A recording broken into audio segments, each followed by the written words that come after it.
మొదటి రాజుల గ్రంథం 21 అధ్యాయము. మొదటి రాజులు 21 అధ్యాయము.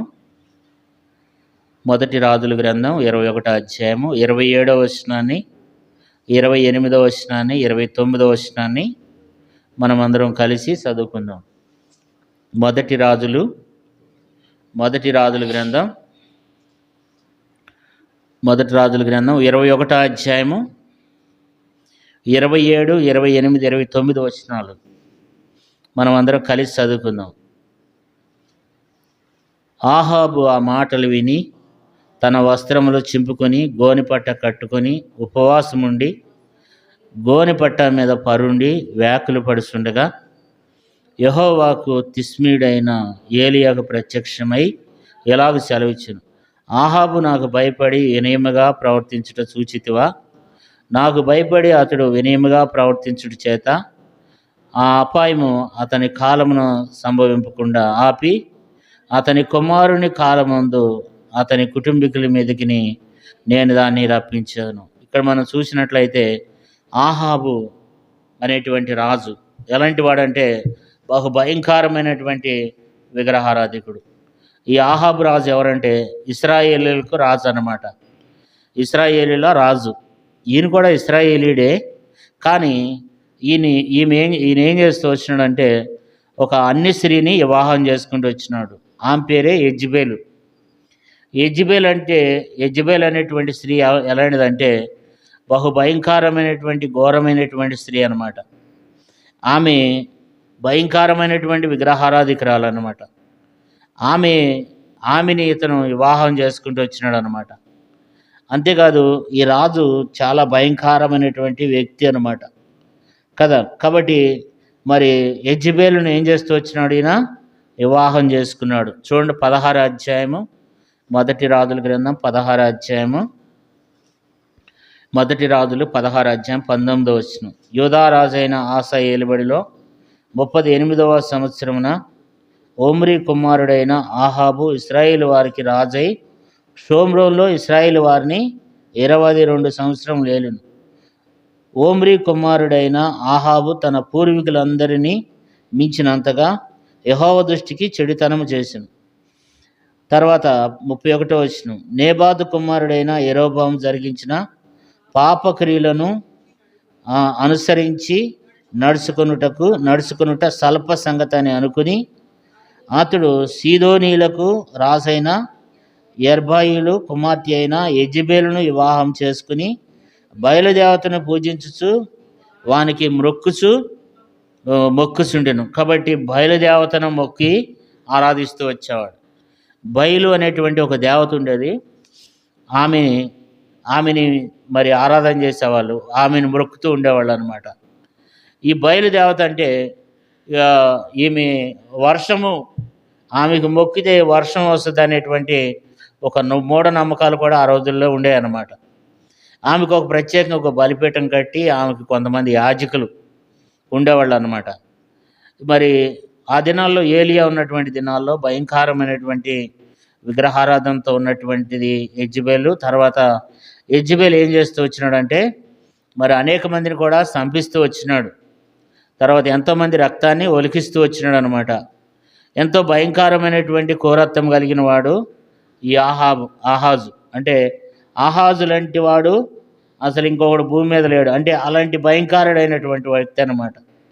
కాబట్టి దేవుడు అన్నాడు మరి ఆ యొక్క నాబోతు యొక్క ద్రాక్ష తోటని ఈయన అన్యాయంగా స్వాధీనం చేసుకుంటాడు. 21 అధ్యాయం మొదటి వచనంలో మనం చదవవసరం కానీ నాబోతు అనేటువంటి వ్యక్తి ఉన్నాడు. అతని ద్రాక్ష తోట ఎక్కడుందంటే ఆహాబు ఇంటికి ఆనుకుని ఉందన్నమాట. ఆహాబు నగరకు ఆనుకుని ఉంది. ఆ ద్రాక్ష తోట కావాలని ఆశిస్తే ఈ నాబోతు అనేటువంటి వ్యక్తి ఏం చేశాడంటే దాన్ని నేను నీకు ఇవ్వను, అది నా పితరుల కష్టాజీతం అని చెప్పాడనమాట. లేదు, ఈ ఆహాబు ఏం చేశాడంటే రాజు కాబట్టి ఆహాజు అడిగాడు, నాకు ఆ ద్రాక్ష తోట కావాలి, నీకు నేను ఇంకోటి ఇస్తానని అడిగినప్పుడు అతను ఒప్పుకోలేదన్నమాట. అయితే ఆహాబు ఏం చేశాడంటే మూతి ముడుచుకుని ఇంటికి వెళ్ళి పండుకున్నప్పుడు యెజబెలు తనతో మాట్లాడి తనను బలపరిచి తర్వాత ఆ యొక్క నాబోతు మీద నేరం మోపి నాబోతుని చంపినట్లు చేస్తుంది అనమాట. నాబోతుని ఏం చేస్తారంటే రాళ్లతో కొట్టి చంపుతారు. అయితే దేవుడు మరి ఏలియా ద్వారా దేవుడు మాట్లాడి 21 అధ్యాయం 17 వచనంలో ఏలియా ద్వారా దేవుడు మాట్లాడి ఆహాబు చేసినటువంటి పనిని ఏం చేశాడు, అతనికి తెలియచేశాడు అనమాట. ఏలియా వచ్చేసి మరి ఆహాజుతో మాట్లాడుతూ వచ్చినాడు అనమాట. ఏమని మాట్లాడినాడు చూడండి, చదువుకుందాం. 21 అధ్యాయము మొదటి రాజుల గ్రంథం 21 అధ్యాయం 19 వచనం. నువ్వు అతన్ని చూచి ఎలాగూ ప్రకటించుము, యెహోవా సెలవిచ్చినది ఏమనగా దీన్ని స్వాధీనపరుచుకున్న వలనని నీవు నాబోతును చంపితివి కదా. యెహోవా సెలవిచ్చినది ఏమనగా ఈ స్థలమందు కుక్కలు నాబోతు రక్తమును నాకెను, ఆ స్థలమందే కుక్కలు నీ రక్తమును నిజంగా నాకునని అతనితో చెప్పెను. కాబట్టి ఏలియాతో దేవుడు వచ్చి ఏలియా ద్వారా దేవుడు మాట్లాడిచ్చినప్పుడు ఈ రాజు ఏం చేస్తూ వచ్చినాడంటే ఏలియా మాటలు విన్నాడు. ఎందుకంటే ఏలియా ఏ చెప్తే అదే జరుగుద్ది అనమాట. కాబట్టి నువ్వైతే మరి ఆ యొక్క నాబోతు యొక్క రక్తాన్ని నువ్వు కుక్కలు నాకి వేసినాయి, నీ రక్తం కూడా నిజంగా కుక్కలు నాకుతాయి, అదే స్థలం ముందు నీ రక్తాన్ని కుక్కలు నాకుతాయి అని చెప్పినప్పుడు అప్పుడు ఏలియాతో అంటాడు చూడండి 21 అధ్యాయం 20 వచనంలో, అంతటా ఆహాబు ఏలియాను చూచి నా పగవాడా నీ చేతిలో నేను చిక్కబడితినా అని పలకగా. కాబట్టి మరి ఏలియాని అంటున్నాడు నా పగవాడా అని మాట్లాడుతూ వస్తున్నాడు అనమాట. అంటే ఎలాంటి వాడంటే మరి చాలా దుర్మార్గమైనటువంటి రాజు అనమాట. అతని గురించి ఏం రాయబడుతూ వచ్చింది చూడండి, చదువుకుందాం. మొదటి రాజుల గ్రంథం 21 అధ్యాయము 23 వచనం. మరి యెజెబెలును గురించి యెహోవా సెలవిచ్చినది ఏమనగా యెజెబెలు ప్రాకారం వద్ద కుక్కలు యెజ్రెయేలు ప్రాకారం వద్ద కుక్కలు యెజెబెలును తినును, పట్టణమందు చచ్చు ఆహాబు సంబంధికులకును కుక్కలు తినివేను, బయట భూమిలో చచ్చు వారిని ఆకాశ పక్షులు తినివేయనని చెప్పాను. అంటే దేవుడు అన్నాడు యెజెబెలు సంతతిని కూడా దేవుడు కుక్కలు ఏం చేస్తాయంట, తినివేస్తాయని చెప్పి మాట్లాడుతూ వచ్చినాడు. ఆకాశ పక్షులు తినివేస్తాయని చెప్పాడు, కుక్కలు తినివేస్తాయని చెప్పాడు. అయితే మరి ఇతని గురించి మరొక మాట 21 అధ్యాయము ఆహాబుని గురించి మరొక మాట 21 అధ్యాయం 25 వచనం 21 అధ్యాయం 25 వచనం. తన భార్య అయిన యెజెబెలు ప్రేరేపణ చేత యెహోవా దృష్టికి కీడు చేయు తాను నమ్ముకునిన ఆహాబు వంటి వాడు ఎవడనూ లేడు. కాబట్టి ఆహాబు ఎలాంటి వాడంటే మరి తన భార్య అయిన యెజెబెలు మాట వింటాడనమాట. యెజెబెలు యొక్క ప్రేరేపణ చేత యెహోవా దృష్టికి కీడు చేయు తాను అమ్ముకునిన ఆహాబు వంటి వాడు ఎవడనూ లేడు. కాబట్టి ఆహాబు తానే అమ్ముకున్నాడు. భార్య ప్రేరేపణ, భార్య అలాంటిదంటే భయంకరమైనటువంటి వ్యక్తి అనమాట. అయితే అనేక మంది ప్రవర్తనలు కూడా ఈమె సంపిస్తూ వచ్చింది. మరి ఇప్పుడు దేవుడు ఏలియా ద్వారా మాట్లాడుతూ వస్తే ఈ ఆహాబు ఏం చేశాడంటే తన వస్త్రాలు చింపుకున్నాడంట. 21 అధ్యాయం 27 వచనం. మొదటి రాజులు 21 అధ్యాయం 27 వచనం. ఆహాబు ఆ మాటలు విని తన వస్త్రము చింపుకొని గోనెపట్ట కట్టుకుని ఉపవాసం ఉండి గోనెపట్ట మీద పరుండి వ్యాకులు పడుతుండగా. ఉపవాస ప్రార్థన అనేది చాలా బలమైంది అనమాట. మరి ఆహాబు ప్రార్థన దేవుడు విన్నాడు. అంత దుర్మార్గుడు, అంత నరహంతకుడు, అంత భయంకరమైనటువంటి విగ్రహారాధికుడు ఏం చేస్తూ వచ్చినాడంట, ఆ మాటలు విని తన వస్త్రాలు చింపుకుని. పూర్వకాలంలో ఏం చేసేవాళ్ళు అంటే వాళ్ళు ఎప్పుడైతే వాళ్ళు ఉపవాసం ఉంటారో వస్త్రాలు చింపుకుని గోనెపట్ట కట్టుకునేవాళ్ళు అనమాట. గోనెపట్ట కట్టుకొని వాళ్ళు ఉపవాసం ఉండేవాళ్ళు. తర్వాత వ్యాకులు పడుతూ బాధపడుతూ ఉండేవాళ్ళు. నెత్తి మీద ధూళి పోసుకుంటూ ఉండేవాళ్ళు, బూడిదలో కూర్చునేవాళ్ళు అనమాట. కూర్చుని ప్రార్థన చేస్తూ ఉండేవాళ్ళు, ఉపవాసం ఉండేవాళ్ళు అనమాట. అది ఆహాబు చేశాడు. ఆహాబు చేస్తే దేవుడు ఆహాబును చూశాడనమాట. ఆహాబు ఏం చేస్తూ వచ్చినాడు 27వ వచనంలో, ఆహాబు ఆ మాటలు విని తన వస్త్రములు చింపుకొని గోనెపట్ట కట్టుకుని ఉపవాసం ఉండి గోనెపట్ట మీద పరుండి వ్యాకులు పడుతుండగా. కాబట్టి దేవుడు తనలో ఉన్నటువంటి ఆ యొక్క ఆ విధానాన్ని చూస్తూ వచ్చినాడు. ఆహాబు ఎంతో ఉపవాసం ఉంటున్నాడు అంట. అంటే ఉపవాస ప్రార్థన ఎవరు చేసినారు? ఆహాబు చేశాడనమాట. ఆహాబు ప్రార్థన దేవుడు విన్నాడు. దేవుడు ఆహాబు మీదకి దేవుడు ఉగ్రతను తీసుకొద్దాం అనుకున్నాడు, కానీ ఆహాబు చేసినటువంటి ప్రార్థన దేవుడు విని ఏమంటున్నాడంటే ఏలియాతో మాట్లాడుతూ వచ్చినాడు. 28వ వచనం, యెహోవాకు తిష్మీడైన ఏలియాకు ప్రత్యక్షమే ఇలాగ సెలవిచ్చును, ఆహాబు నాకు భయపడి వినయముగా ప్రవర్తించుట చూచితివా? నాకు భయపడి అతడు వినయముగా ప్రవర్తించుట చేత అపాయం అతని కాలమునందు సంభవింపకుండా ఆపి అతని కుమారుని కాలముందు అతని కుటుంబీకుల మీదకి నేను రప్పించదును, దాన్ని రప్పించను. దేవుడు ఇక్కడ ఏమంటాడంటే మరి అతను దినముల్లో అపాయం రాకుండా నేను ఆపి తన యొక్క కుటుంబీకుల మీదకి రప్పిస్తాను అంటున్నాడు.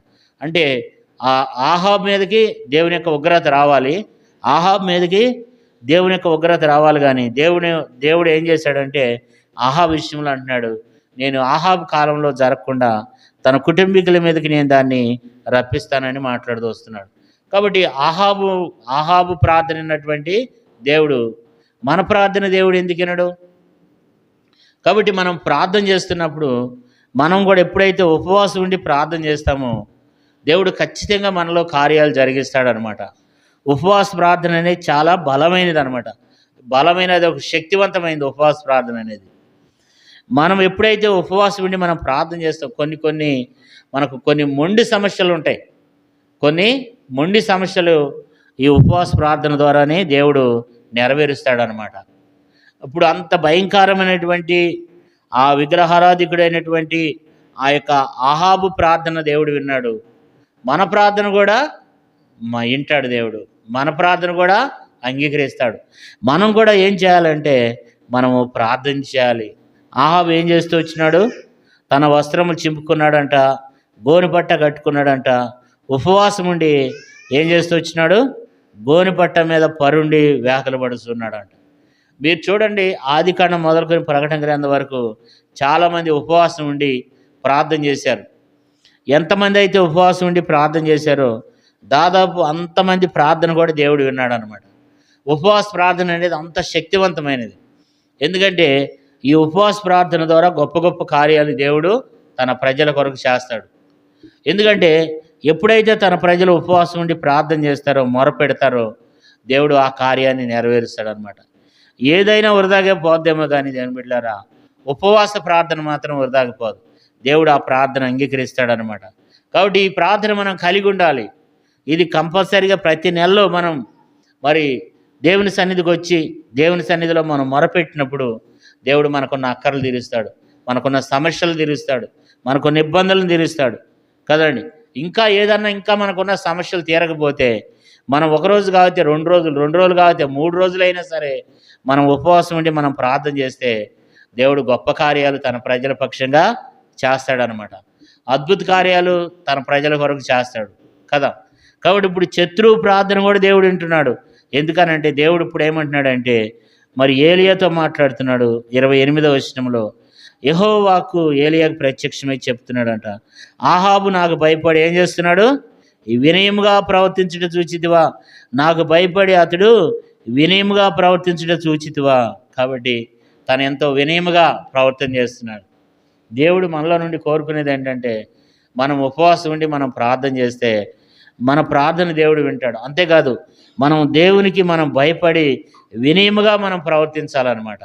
దేవునికి భయపడి దేవుని సన్నిధిలో మనం వినయముగా మనం ప్రవర్తన చేసినప్పుడు ఖచ్చితంగా దేవుడు మన ప్రార్థన కూడా దేవుడిని మనకున్న ప్రతి అవసరత నుండి దేవుడు మన అక్కర తీరిస్తే మనకున్న ప్రతి అవసరాన్ని దేవుడు తీరుస్తాడు. కాబట్టి ఉపవాస ప్రార్థన నుంచి దేవుడు మనకు నేర్పించేది ఏంటంటే అలాంటి అనుభవాన్ని కూడా మనం కలిగి మనం కూడా అలాంటి శక్తివంతమైనటువంటి ఉపవాస ప్రార్థన చేయాలి. మనకు ఎన్ని మొండి సమస్యలు ఉంటే అన్ని సందర్భాల్లో మనం ఏం చేయాలంటే ఉపవాసం ఉండి ప్రార్థన చేయాలి. కనీసం వారానికి ఒక్కరోజైనా మనం ఉపవాసం ఉండి ప్రార్థన చేయాలి. ఇది మనం సంఘంగా మరి నెలకొకసారి మనం కూడుకొని దేవుని మనం ఉపవాస ప్రార్థన చేయాలి. తర్వాత వ్యక్తిగతంగా కూడా మనం ప్రతి శనివారం మనం ప్రార్థన చేయాలన్నమాట.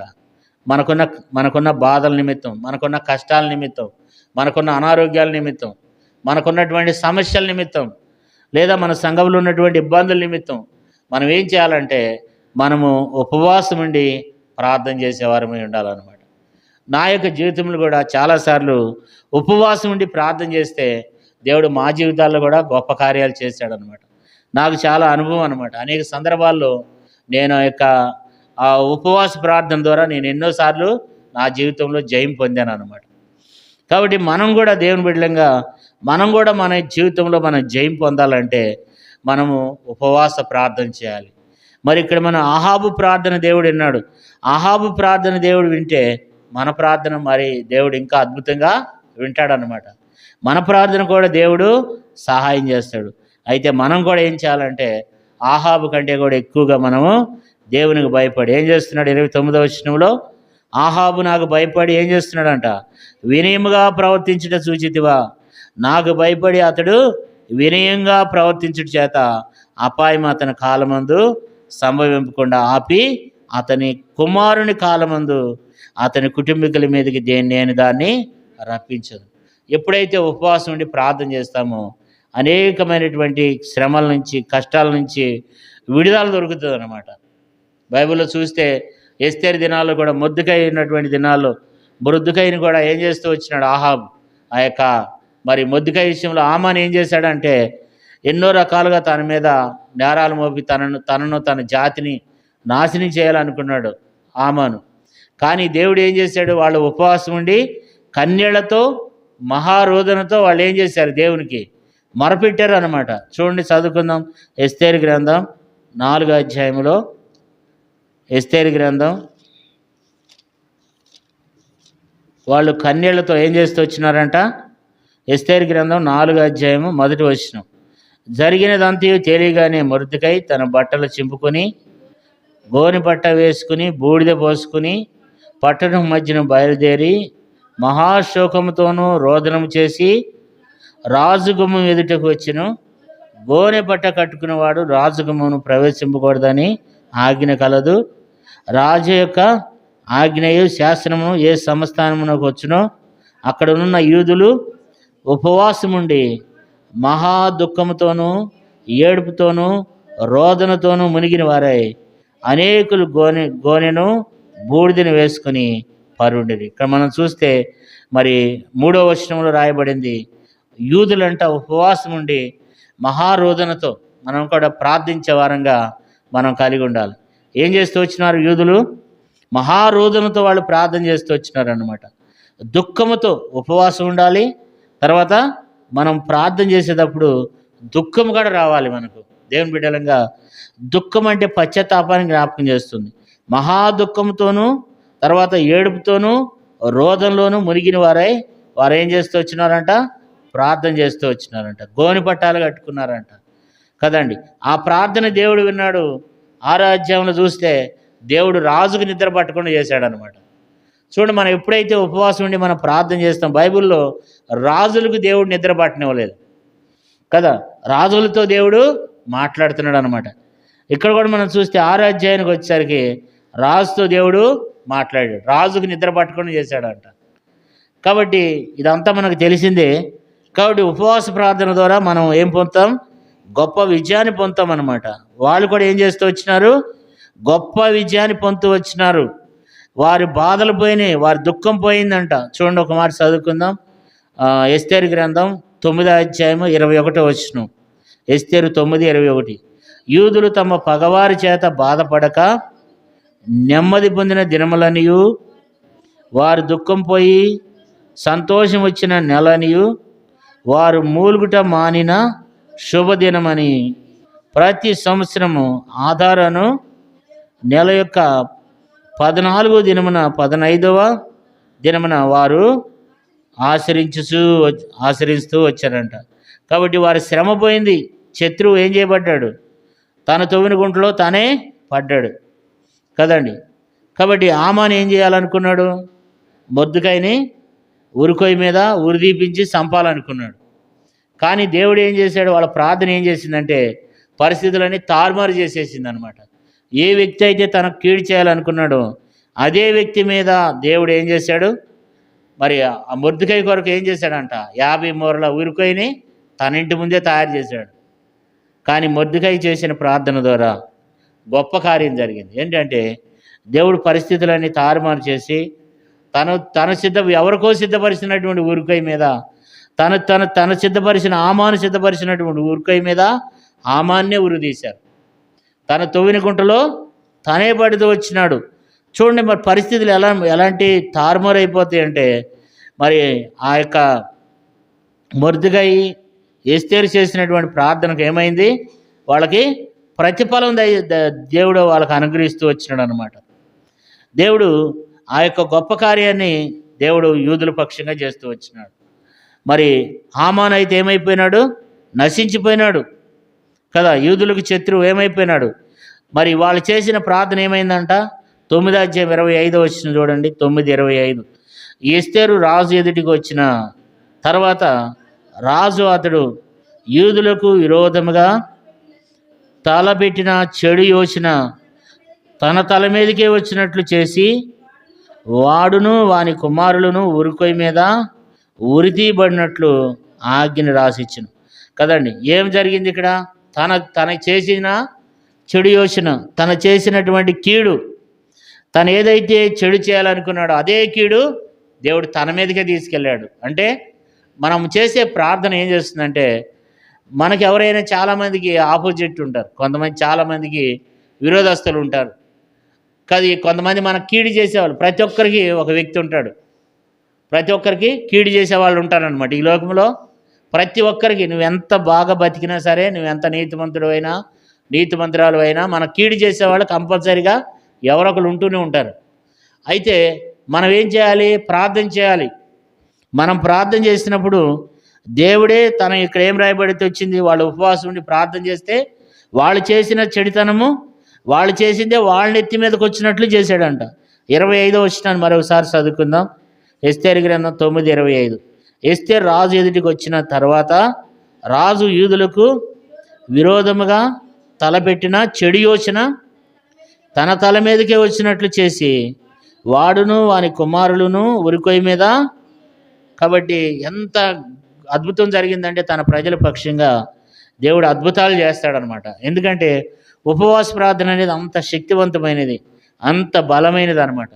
వీళ్ళు గనక ప్రార్థన చేయకపోతే, ఆ ఉపవాస ప్రార్థన నుండి వాళ్ళు ప్రార్థన చేయకపోతే వీళ్ళు ఏం చేయబడుతూ వచ్చేవాళ్ళు అంటే, మరి హామాను చేత ఏం చేయబడుతూ వచ్చేవాళ్ళు, వాళ్ళు ఎంతో నష్టపోయేవాళ్ళు అనమాట. హామాను ఏం చేసేవాడంటే ఇశ్రాయేలు ప్రజలందరూ, యూదులందరినీ కూడా ఏం చేస్తూ వచ్చేవాడు, అందరినీ సంహరించేవాడు. అందరినీ మరి సంహరించాలని, అందరినీ చంపివేయాలని తన ఆలోచన. అయితే వాళ్ళ ప్రార్థన దేవుడిని ఏం చేశాడు, గొప్ప కార్యాన్ని తన ప్రజల పక్షంగా చేశాడు. మనం కూడా మన ప్రార్థన దేవుడు ఆలకిస్తాడనమాట. మనం కూడా ఏం చేయాలి, ఉపవాసం ఉండి మనం ప్రార్థన చేసినప్పుడు దేవుడు ఖచ్చితంగా మనకున్న ప్రతి అక్కర్ల అవసరాలు దేవుడు తీర్చి, మనను కూడా దేవుడు కాపాడి, మనకున్న ప్రతి లోటు తీర్చి దేవుడు మనల్ని కాపాడుతాడు. దేవుడి కొద్ది మాటలను దీవించి ఆశీర్వదించునుగాక. ఈ సమయంలో మనం ప్రార్థనలోకి వెళ్దాం.